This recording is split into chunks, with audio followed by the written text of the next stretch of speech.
29 degrees Capricorn has been aspected many times by many different planetary bodies, beginning back in December 2019, much of 2020 and 2021, coinciding with the COVID-19 pandemic.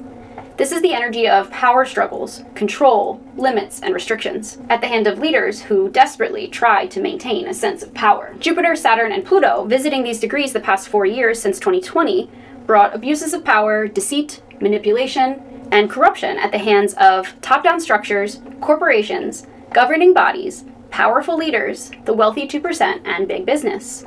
With Jupiter in Gemini this year, and its aspects with Pluto and Aquarius also intensifying on the cusp of Capricorn and Aquarius the next 6 months, this will put the forefront of our attention onto media and media outlets and big tech. We'll be focused on social media as well, as we learn the true meaning of freedom of speech and censorship. Rewind with me back to early 2020. From January 8th, 2020 to January 14th, 2020.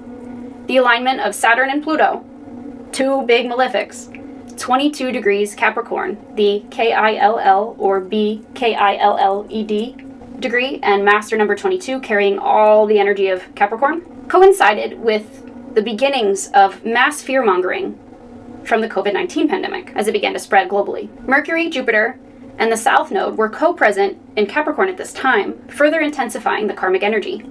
Mars and Jupiter reached this degree point mid-March 2020. Mars and Jupiter reached this degree point mid-March 2020, when the entire world shut down and we went into lockdown here in the Americas for the first time in history. Saturn was at this critical 29 degrees Capricorn point at this time as well, from March 10th to March 22nd, 2020, prior to ingressing, dipping its toes into 0 degrees Aquarius. I still remember Friday, March 13th, 2020, quite vividly. I was working in the travel and hospitality industry for an international tour operating company. And earlier that week, I want to say Monday, Tuesday, we had received an email reassuring us that there would not be any layoffs, but also suspending any extraneous benefits, suspending all of our travel benefits and our corporate gym memberships to Lifetime Athletic, which, to be honest with you, those benefits were really their only justification for grossly underpaying us. The very next day, they began laying off 50 people a day.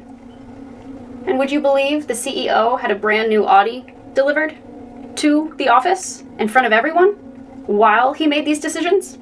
Earlier that afternoon, I had what I did not know would be my final face-to-face meeting with my then manager and my business partner, both of whom were departing later that day for business trips. My manager was headed to Italy, my partner was headed to Iceland, and I was supposed to, in a few months following, be sent to Norway, where I have a lot of ancestry, to enjoy a 13-day cruise of the fjords. That trip would never come to fruition, and I would never see either one of them again. My partner would be in Iceland, while my manager would be in Italy during the peak onset of the COVID-19 spreading, both of whom would have to self-quarantine upon coming home because neither party was even so much as questioned when they arrived at JFK and Philadelphia International airports. They landed, were not asked if they had been to Italy or out of the country. They were not stopped at all, but they were allowed to just come right back in. So they self-quarantined. Friday, March 13th, that karmic 13th day of March, I received a notification that we would be working from home indefinitely, and that my position had changed from product developer and product designer for the Italy and Scandinavia product line to crisis handler, responsible for emailing and corresponding with customers, passengers who now suddenly found themselves stuck all over the world, whether it was in Italy, Iceland, or Egypt. At the time, my work heavily involved data analytics and the use of Excel, so I would obsessively track pandemic-related data. Simultaneously, 50 of my coworkers and close friends would disappear from the company directory daily without any notice. So I would log on in the morning and I would export the company directory. And I had designed an Excel spreadsheet that would automatically analyze the differences in that company directory day to day, highlighting exactly the names of the people and friends that I would no longer see. This was the only sense of control, Capricorn stellium, Saturn in Capricorn, I felt I had in an uncontrollable situation.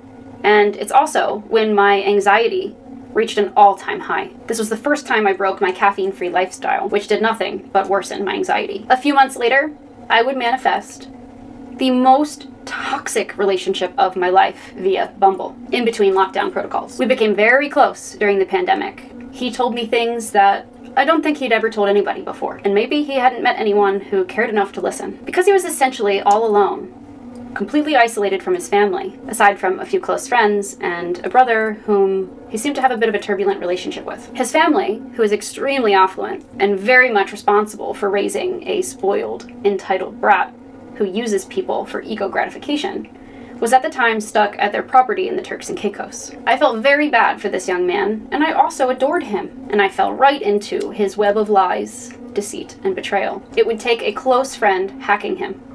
And no, I did not ask for that. No, I do not condone it. It is an invasion of privacy. But I am grateful that I had friends and family who loved me enough to do whatever it took to get me out of this toxic situation. When they hacked him, this friend uncovered a lot of dark web activity. And that was all I needed to know to walk away, finally, for good. March 2021. There were 2 other opportunities to walk away from him. Late August, early September 2020. December 2020, and then this third final time, March 2021. But each time he would come back and he would claim that he had changed and that he loved me and he wanted me to move in and he wanted to get married, literally emotionally manipulating me by using what he knew I wanted more than anything against me to try to maintain control and the upper hand in the relationship. If you hear anybody utter the words upper hand in the relationship, red flag, please run. I have encountered evil before, especially as a college student. I like to say I survived Greek life at the Pennsylvania State University, where I was exposed to a lot of people like him, very entitled and privileged, and who didn't appreciate what they had until it would be taken away from them. But I had never been so close to evil until 2020. Just like I pulled myself up by my bootstraps, moved on, and found healing. From the ashes, the phoenix is reborn, stronger and better than before. And from the rubble of this crumbling society, we have the power to rebuild something far more sustainable, equitable, and humanitarian than we've ever seen before. Pluto in Aquarius until 2044 is ushering us into the age of Aquarius, which will be built from the remnants of the age of Pisces. 2020 and 2021, Saturn, the planetary ruler for this full moon, would cover the cusp of Capricorn and Aquarius, this critical 29th degree of Capricorn and 0th degree of Aquarius territory that's being reactivated under the full moon, bringing lockdowns at the hands of governmental bodies all across the globe.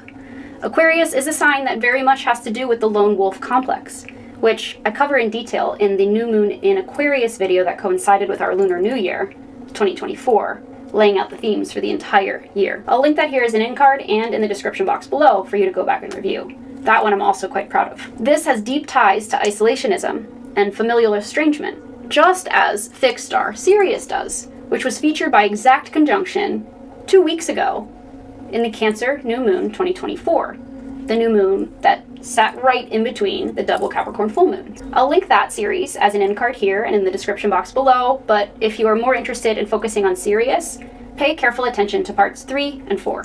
Parts 3, I cover a deep dive of Sirius energy, its archetypal energy patterns, how it relates to isolationism and familial estrangement, and in part 4, I go over how to work with the energy. 2021 through early 2023, while Saturn was in Aquarius, carried the energy of lockdowns, isolationism, and social distancing, as living a life online became the new norm. March 2023 to 2025, Saturn in Pisces, co-present with Neptune, brings a collective crisis of faith and belief, especially when it comes to our faith in our leaders and in the traditional ways of doing things. This is leading to a breakdown in society as we know it. Sometimes things have to get worse before they can get better. December 2020, Jupiter reached 29 degrees Capricorn, expanding this on a global scale, with Jupiter ruling international travel. From December 15th, 2020 to December 17th, 2020, aligned 29 degrees Capricorn, with Pluto nearby 23 degrees Capricorn. December 2020 is the time when I had that second opportunity to walk away from that karmic twin flame and master emotional manipulator. But I got exactly what I prayed for and manifested, to be completely honest with you. The person to heal lifetimes and generations of shadow Libra codependency and people-pleasing, as conditioned by my equally manipulative mother. I asked God to help me see clearly if this young man was experiencing either a mental health crisis, his behavior was erratic, it was like dating a yo-yo. One day, he couldn't get enough of me, wanted to spend 3 days together, and then he would disappear for 5.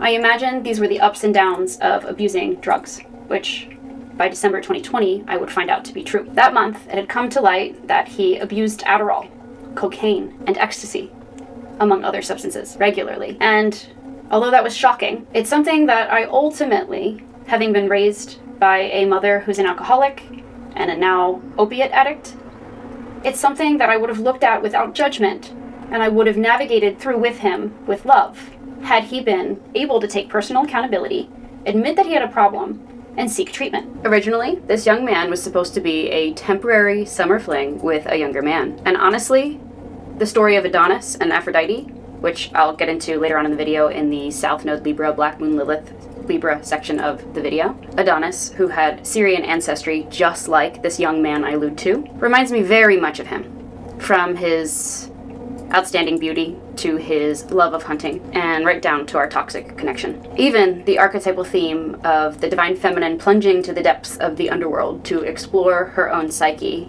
and reach self-empowerment and healing. So I prayed and I journaled to God for a proper ending, and I got exactly what I asked for. I chose to stay, and when we choose to stay, when we don't make a choice, we delay the inevitable, it's a choice we're making to settle for less than we deserve. And it's not a choice the universe supports. So I stayed to not only uncover the truth about him, but to get an ending to the book I was writing about the experience. What I uncovered was far more sinister than I could have imagined. In the end, it was uncovered that he had a rotation of several women, a long history of treating women as objects, using them for ego gratification only to brutally discard and demean them in the end. Even worse, he seemed to really enjoy the discard phase of the process. He said multiple disturbing things that he later admitted to me were purely to get a reaction out of me. An example of this, he told me that he beats his dog with the metal end of his belt.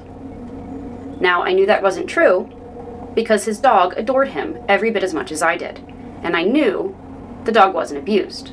I know what those patterns look like. He also told me that he needed to spend New Year's Eve that year alone because he wanted to go to the cabin up at Lake Wallenpaupack because he just needed to KILL something.